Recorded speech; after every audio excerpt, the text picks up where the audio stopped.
किसान इनके मैनिफेस्टो में रहता है, किसान इनके भाषणों में रहता है, लेकिन किसान कभी भी इनके रियल एजेंडा में नहीं रहा। जब 58% लोग डायरेक्टली एग्रीकल्चर पर डिपेंडेंट हैं और जब इतना बड़ा वोट बैंक इन्वॉल्व होता है किसी चीज में, तो वहां से शुरू होती है पॉलिटिक्स। और जितनी भी गवर्नमेंट आई है सबने एक ही राग अलापा है कि पहले किसान कच्चे में रहता था, हमने पक्का कर दिया।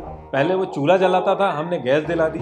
जबकि असल बात यह है कि पक्के मकान में वही रह रहा है जिनके बच्चे खेती छोड़ के बाहर जॉब करने गए हैं। ये पूरी दुनिया में इकलौती ऐसी जगह है जहाँ पे ओनर सस्ते में बेच रहा है और कंज्यूमर महंगे में खरीद रहा है, और जिसका ना लैंड है ना अनाज है, जो मिडिल मैन है वो सबसे ज्यादा मुनाफा कमा रहा है। एक किसान हो और आपने पूरे साल भर मेहनत करके एक फसल उगाई है, अब उस फसल को आपको बेचना है। तो जो हमारा करंट सिस्टम है उसमें हम 3 तरीके से अपनी फसल को बेच सकते हैं। पहला है लोकल मार्केट, दूसरा है एपीएमसी मंडी और तीसरा है एमएसपी। पहला ऑप्शन है लोकल मार्केट। इसमें किसान अपनी जान पहचान के साहूकार किसी शॉप पे या किसी लोकल मार्केट में अपनी इंडिविजुअल कैपेसिटी में जाके बेच सकता है। अब 30 से 40 किलो की बात हो तब तो वो ये कर सकता है, लेकिन जब कुंटलों में अनाज होता है तो उसके लिए एक इंफ्रास्ट्रक्चर चाहिए होता है, जैसे कोल्ड स्टोरेज, वेयर हाउसेज। इनमें बहुत पैसा लगता है। तो इसमें गवर्नमेंट ने एक सेकेंड ऑप्शन दिया एपीएमसी मंडी का, जो कि स्टेट गवर्नमेंट रूल करती है। इसमें कोल्ड स्टोरेज, वेयर हाउसेज, हर एक चीज़ का वो लोग टेक केयर करते हैं। किसान को सिर्फ ट्रांसपोर्ट पे पैसा लगा के वहां तक जाना है और अपना सामान बेच देना है। जब अनाज लेके किसान एपीएमसी मंडी पहुंचता है तो वहां पे कमीशन एजेंट होते हैं जिनका काम होता है लोडिंग, अनलोडिंग, बिडिंग के लिए प्रोसेस पूरा देखना। वो एक तरह से फार्मर्स के रिप्रेजेंटेटिव की तरह एक्ट करते हैं। फिर वहां पे नीलाम करता होता है जो कि पूरा बिडिंग प्रोसेस कराता है। फिर अलग अलग बिडर्स आते हैं और जो बिडर सबसे ज्यादा पैसा देता है फार्मर को, फार्मर उसको अपनी उपज बेच देता है। एपीएमसी मंडी को अगर सिंपल तरीके से समझना है तो जिस तरीके से फ्लिपकार्ट और अमेजोन काम करते हैं, ठीक उसी तरीके से एपीएमसी मंडी भी काम करती है। फ्लिपकार्ट और अमेजोन बायर्स और सेलर्स को मिलाते हैं और अपना कमीशन ले लेते हैं। ठीक इसी तरीके से एपीएमसी मंडी भी करती है। बस एक चीज का डिफरेंस है, एपीएमसी मंडी में ट्रांसपेरेंसी नहीं रहती, बाकी अमेजोन और फ्लिपकार्ट में पूरी तरीके से ट्रांसपेरेंसी रहती है। एपीएमसी मंडी अगर इतनी फेयर होती तो जो हाल आज किसानों का है वो हाल होता नहीं। तो इसमें दिक्कत कहाँ कहाँ पे आती है? अब इसमें सबसे बड़ी दिक्कत आती है जो मंडी के अंदर बिडिंग हो रही होती है उसके अंदर बिडर्स पहले से ही साठगांठ कर लेते हैं। अब इस साल का जो आईपीएल था उसमें ग्लैन मैक्सवेल का बेस प्राइस 2 करोड़ था। अब दिल्ली और पंजाब ने बहुत ही एक्सट्रीम लेवल पे बिडिंग करी जिसमें वो 10 करोड़ से भी ऊपर के बिके। अब दिल्ली और पंजाब अगर पहले से ही साठगांठ कर लेता तो उनको ये रेट नहीं मिलता। तो सेम यही सिचुएशन हो रही है फार्मर्स के साथ। अब इसमें दूसरी सबसे बड़ी दिक्कत ये आती है कि एक एजेंट को 6% मिलता है पूरी डील कराने का। हर स्टेट में अलग अलग है, लेकिन अगर हम 6% लेके चलें तो मान लो अगर 100 रुपए का टमाटर बिका है तो 94 किसान को मिलने चाहिए और 6 रुपए मिलने चाहिए एजेंट को।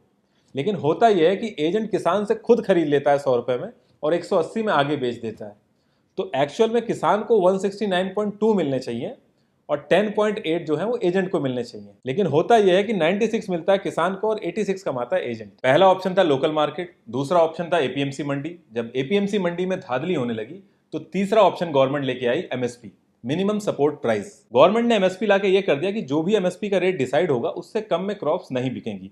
अगर मार्केट में आपको उससे कम रेट मिल रहा है तो आप सीधे गवर्नमेंट के पास जाइए और अपनी क्रॉप एमएसपी रेट पे जाके बेच दीजिए। जैसे अगर मैं वीट का एग्जांपल लूं तो इस समय जो करंट रेट चल रहा है वो 1925 चल रहा है पर क्विंटल, जो कि बढ़ के 1975 हो गया। तो अगर आपको अपना गेहूं बेचना है तो आप सीधे गवर्नमेंट पे जाइए और एमएसपी रेट पे बेच दीजिए। लेकिन ये हर एक क्रॉप के लिए नहीं है। 23 एसेंशियल क्रॉप है जिसपे एमएसपी लगता है और बाकी किसी पे नहीं लगता। एमएसपी आने से भी किसानों की प्रॉब्लम सॉल्व नहीं हुई। जो भी रेट एमएसपी का गवर्नमेंट डिसाइड करती थी, लोगों ने उससे ज्यादा देना ही बंद कर दिया। बिडिंग प्रोसेस में भी एमएसपी का जो रेट होता था उसके आसपास ही बिडिंग लगती थी। यहां तक कि जो लोकल साहूकार भी थे वो भी यही कहते थे कि आपको बेचना एमएसपी पे ही जाके है, तो इतना ट्रांसपोर्ट का पैसा आप लगा रहे हैं, इससे बढ़िया आप यहीं बेच दीजिए। तो कुल मिला के जो मिनिमम सपोर्ट प्राइस था ये मैक्सिमम सपोर्ट प्राइस बन गया। अब इसमें एक दिक्कत और आती है कि एमएसपी पूरे इंडिया में सेम रहता है, लेकिन फार्मिंग की जो कॉस्ट होती है वो हर एक स्टेट में अलग अलग आती है। इतनी सारी दिक्कतों के बाद भी जब किसान एमएसपी पे बेचने निकलता है तो वहां भी कालाबाजारी आ गई है। एमएसपी का जितना भी प्रोसेस है, मैनेजमेंट और स्टोरेज, वो सारा एफसीआई देखती है। तो जब किसान अपनी फसल लेके वहां पहुंचता है तो उसको कोई ना कोई बहाना बना के उससे चक्कर लगवाए जाते हैं। अब किसान की जो फसल है वो हर दिन उसका रेट कम होता है, फसल खराब होने का भी डर रहता है और जो उसने बैंक से लोन लिया है उसका इंटरेस्ट हर दिन बढ़ता है। तो किसान ज्यादा दिन वेट नहीं कर सकता, वो मार्केट में जो भी रेट मिलता है उसमें जाके वो बेच देता है। फिर वही अधिकारी उसी मार्केट में जाके कम रेट में खरीदता है और जो गवर्नमेंट का रजिस्टर्ड होता है उसमें एमएसपी का रेट चढ़ा देता है। एमएसपी बर्डन बन चुका है गवर्नमेंट के ऊपर, ये गवर्नमेंट खुद कई बार बोल चुकी है। गवर्नमेंट एमएसपी के रेट पे खरीदती है और कम दामों में राशन कार्ड पे उसको देना पड़ता है। अगर मैं करंट सिचुएशन की बात करूं तो 19 रुपए 25 पैसे पर केजी के हिसाब से उसको गेहूं खरीदना पड़ता है और 2 रुपए पर केजी के हिसाब से राशन पे देना पड़ता है। और जो इंफ्रास्ट्रक्चर की वजह से जो नुकसान होता है हर साल वो अलग से। 90,000 करोड़ का नुकसान हुआ है अनाज खराब होने की वजह से, क्योंकि प्रॉपर इंफ्रास्ट्रक्चर ही नहीं है हमारे पास। अब ये तो हो गई करंट सिचुएशन फार्मर की। अब ये जो नए बिल आए हैं इनसे क्या क्या चेंजेस आएंगे। जून 2020 में गवर्नमेंट इस बिल को ऑर्डिनेंस की तरह लेके आई। जब एक्सट्रीम सिचुएशन हो और पार्लियामेंट सेशन ना रन कर रहा हो तो प्रेसिडेंट ऑफ इंडिया के पास पावर होती है कि वो इस तरीके के ऑर्डिनेंस ला सकते हैं। तो पहला है the farming produce trade and commerce. इसमें आप एपीएमसी मंडी के बाहर भी बेच सकते हैं। जो छोटा किसान है, जो स्मॉल स्केल फार्मिंग करता है, वो अभी भी मंडी के बाहर ही बेचता है। लेकिन अगर आप एक लार्ज स्केल फार्मिंग करते हैं और आप चाहते हैं कि गवर्नमेंट एमएसपी से आपकी फसल सिक्योर रहे, तो आपको एपीएमसी मंडी के अंदर ही बेचना होगा। 7,000 एपीएमसी मंडी एरिया वाइज डिवाइडेड है और हर किसान को अपने एरिया की एपीएमसी मंडी में आके ही अपनी फसल बेचनी होगी।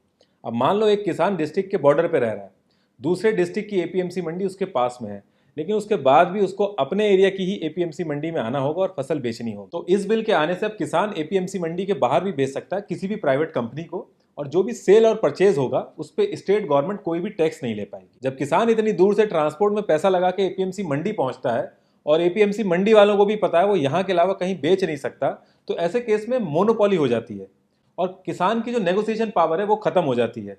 आप कभी भी वीक साइड पे बैठ के नेगोशिएशन नहीं कर सकते। ओवरऑल अगर आप देखेंगे तो इस बिल से लार्ज स्केल फार्मर को ही फर्क पड़ेगा। जो स्मॉल स्केल फार्मर है वो ऑलरेडी मंडी के बाहर बेच रहे हैं और उनका अनाज इतना नहीं होता कि वो ट्रांसपोर्ट में पैसा लगा के दूसरे स्टेट में जाके बेचें। अब अगर ये बिल इतना अच्छा है तो फार्मर्स प्रोटेस्ट क्यों कर रहे हैं? तो सारी बात आ जाती है गवर्नमेंट की इंटेंशन पे। फार्मर्स को ये लग रहा है कि प्राइवेट प्लेयर्स को इन्वॉल्व करके गवर्नमेंट जो एमएसपी का बर्डन है उससे पीछा छुड़वा रही है। दूसरी दिक्कत इसमें यह भी हो सकती है कि जब प्राइवेट प्लेयर्स इसमें इन्वॉल्व होंगे तो एपीएमसी मंडी को नुकसान होगा और कोई भी मंडी नुकसान में नहीं रन करेगी। तो ये भी माना जा रहा है कि जब 3-4 साल ये प्राइवेट कंपनीज बहुत अच्छा रेट देंगी, जब एपीएमसी मंडी डेड हो जाएंगी तो प्राइवेट कंपनीज अपनी मनमानी करेंगी। जब बीएसएनएल के पैरेलल में एयरटेल और आइडिया आए थे तो लोगों को लग रहा था कि उनको एक बेटर ऑल्टरनेटिव मिल गया है, और जब बीएसएनएल डेड हो गया तो एयरटेल और आइडिया ने मन चाहे रेट लिए। फिर यही सेम चीज जियो ने एयरटेल और आइडिया के साथ करी। शुरू में इंटरनेट फ्री दिया और बाद में फिर उसका चार्ज लिया, और आज की डेट में एयरटेल और आइडिया दोनों ही लॉस में है। गवर्नमेंट स्कूल के पैरेलल में भी जब प्राइवेट स्कूल आए थे तो सेम चीज हुई थी, लेकिन आज जब गवर्नमेंट स्कूल में कोई जाना नहीं चाह रहा तो प्राइवेट स्कूल अपनी मनमानी कर रहे हैं। अब दूसरा बिल है the farmers empowerment and protection agreement. जैसे कि इसके नाम में ही क्लियरली मेंशन है एम्पावरमेंट एंड प्रोटेक्शन एग्रीमेंट, तो इससे क्लियरली पता चल रहा है कि फार्मर और एक प्राइवेट कंपनी के बीच में एक लीगल एग्रीमेंट होगा। फार्मिंग के अंदर जब प्रोडक्शन ज्यादा होता है तो प्राइस कम होता है, और जब प्रोडक्शन कम होता है तो प्राइस ज्यादा होता है। अब किसान कोई एनालिस्ट नहीं है जो ये सारी चीजें प्रिडिक्ट कर सके, तो इसलिए उसको कभी कभी नुकसान भी होता है।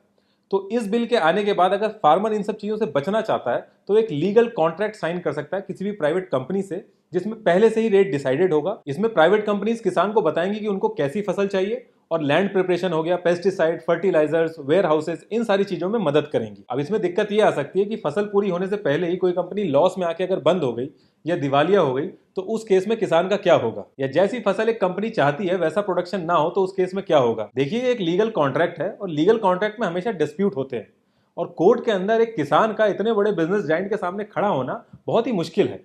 अगर एक 6-7 हजार के आप वकील को राम जेठमलानी के सामने लाके खड़ा कर दोगे तो फिर सही गलत की चीजों का कुछ फर्क रह नहीं जाता। अब इसमें दूसरी दिक्कत तो ये आ रही है कि शुरू के 3-4 साल तो कंपनीज अच्छे रेट में कॉन्ट्रैक्ट करेंगी, और एक बार जब एपीएमसी का ऑप्शन खत्म हो जाएगा तो फिर कंपनीज अपनी मनमानी करेंगी। तो फार्मर्स ये चाह रहे हैं कि इसके अंदर एमएसपी भी ऐड हो जाए, लेकिन अगर गवर्नमेंट इसके अंदर एमएसपी ऐड करेगी तो वो घूम फिर के वहीं खड़ी हो जाएगी जिस चीज से वो बचना चाह रही थी। अब तीसरा और आखिरी बिल है द एसेंशियल कमोडिटी बिल। ये कोई नया बिल नहीं है, ये 1955 में आया था ये बिल, और इस बार इसमें कुछ चेंजेस किए गए हैं। तो पहली चीज तो ये बिल आया ही क्यों, इसकी जरूरत क्यों है? तो इस बिल को लाया गया था होर्डिंग को रोकने के लिए, यानी कालाबाजारी को रोकने के लिए। ये बिल कहता है कि जो भी जरूरत की चीजें हैं उनको आप स्टोर नहीं कर सकते। अब जरूरत की चीजें क्या है, इनकी कोई लीगल डेफिनेशन नहीं है, एक लिस्ट है जिसमें से गवर्नमेंट ऐड और रिमूव करती रहती है। जैसे कि मार्च 2020 में हैंड सैनिटाइजर और मास्क को गवर्नमेंट ने ऐड कर दिया था इस लिस्ट में, और फिर 1 जुलाई 2020 को इस लिस्ट से इसको हटा दिया था। जैसे ही इस लिस्ट के अंदर कोई प्रोडक्ट आता है तो सारा production, supply, distribution government control करने लगती है। जब डिमांड बढ़ती है तो प्राइस भी बढ़ता है। अगर आज की डेट में पूरे मार्केट से कोई आलू उठा के स्टोर कर ले तो अचानक से आलू के प्राइस बढ़ जाएंगे, फिर अपने मन मुताबिक वो आलू को बेच सकता है जैसे चाहे वो।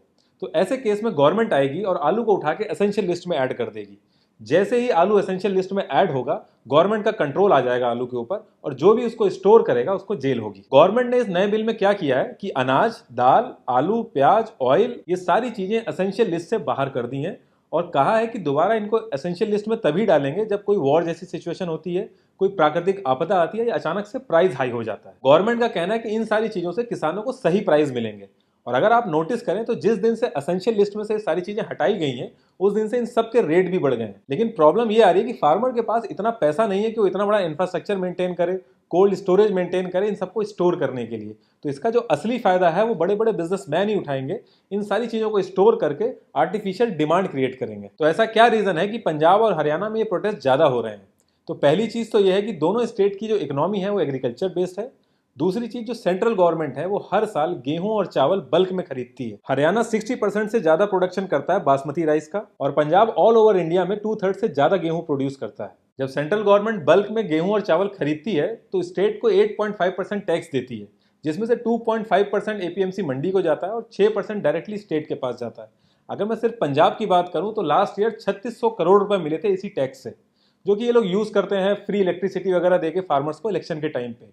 तो इस बिल के आने से अब वो चीज बंद हो जाएगी। ऐसा नहीं था कि गवर्नमेंट को पता नहीं था कि कौन कौन से स्टेट में प्रोटेस्ट होंगे या किस लेवल के प्रोटेस्ट होंगे, कौन कौन पार्टी छोड़ सकता है। गवर्नमेंट को बहुत अच्छे से पता था, इसीलिए ये बिल जून में कोविड के टाइम पे लाया गया। प्रॉब्लम यह है कि हर एक पार्टी को पता है कि जो एग्रीकल्चर सेक्टर है 15% जीडीपी को कंट्रीब्यूट करता है। लेकिन अगर मॉडर्न इकोनॉमी की बात करें तो एग्रीकल्चर को हमेशा सेकेंडरी रखते हैं लोग।